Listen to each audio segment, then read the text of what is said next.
यात्री बन जाएंगे और देश को अचीवमेंट की ओर ले जाएंगे। हमें मालूम नहीं है, जैसे किशन भाई ने कहा 25 साल के बाद देश का प्रधानमंत्री कौन होगा, किस पार्टी की सरकार होगी, जिसकी भी होगी मगर देश तो होगा। देश आगे बढ़ना चाहिए। इस बड़ी कल्पना के साथ देश के प्रधानमंत्री जी ने इस संकल्प यात्रा का विचार किया है और मैं मानता हूं कि संकल्प यात्रा को हम सब ने इरिस्पेक्टिव ऑफ पार्टी पॉलिटिक्स सफल बनाना चाहिए।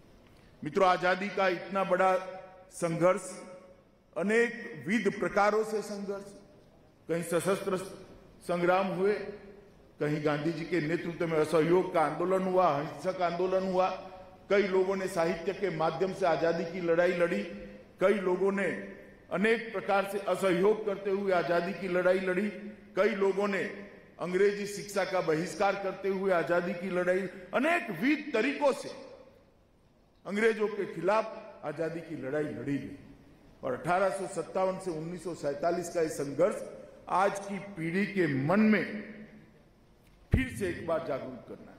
इसको सिर्फ इतिहास, इसकी जानकारी उनको नहीं दे सकता। अनेक घटनाएं, अनेक वीर नायक, अनेक विस्मृत नायक, उनका चरित्र उनके मानस पटल पर जीवित करना पड़ेगा, तब जाकर वो अपने आप को आजादी के संघर्ष के साथ जुड़ेगा। और एक बच्चा अगर आज आजादी के संघर्ष के साथ अपने आप को जोड़ देता है तो पूरे दिन, पूरे जीवन वो भारत के विकास को समर्पित रहेगा। इसमें आप कोई संशय मत रखिए। भारत की नई पीढ़ी को, हमारी आने वाली पीढ़ी को आजादी के साथ, देश के साथ जोड़ने का ये स्वर्णिम अवसर है। इसलिए एक नई पीढ़ी के मन में देशभक्ति का जज्बा जगाना और वो जज्बे के आधार पर पूरा जीवन देश के लिए काम करता रहे, इस प्रकार की एक नई पीढ़ी का सर्जन करना, इसका एक बहुत बड़ा मौका है। इसीलिए व्यापक जन भागीदारी के साथ आजादी का अमृत महोत्सव मनाया जाए, इसका आग्रह देश के प्रधानमंत्री जी ने हम सबके सामने रखा है। राष्ट्रगान का कार्यक्रम हो, रंगोली बनाने का कार्यक्रम हो, स्वतंत्रता संग्राम के विस्मृत वीरों पर शोध और संकलन का कार्यक्रम हो, मेरा गांव मेरी धरोहर वो कार्यक्रम हो।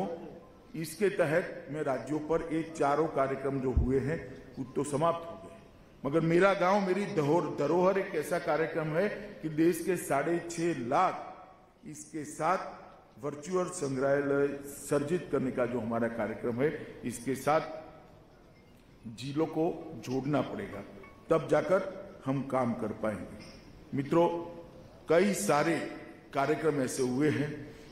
प्रधानमंत्री जी को पोस्ट कार्ड लिखे गए, स्वतंत्रता स्वर जिसमें ब्रिटिश द्वारा प्रतिबंधित कविताओं का संकलन हुआ, धारा एक कार्यक्रम, हमारे पौराणिक ज्ञान से जुड़े हुए जितने भी अचीवमेंट है इसको आज तक इसके धारा प्रवाह के साथ रखने का एक कार्यक्रम हुआ है। वंदे भारत नृत्य उत्सव हुआ, 1857 की प्रथम स्वतंत्रता संग्राम के स्मरण का कार्यक्रम हुआ, स्वच्छाग्रह का भी कार्यक्रम हुआ।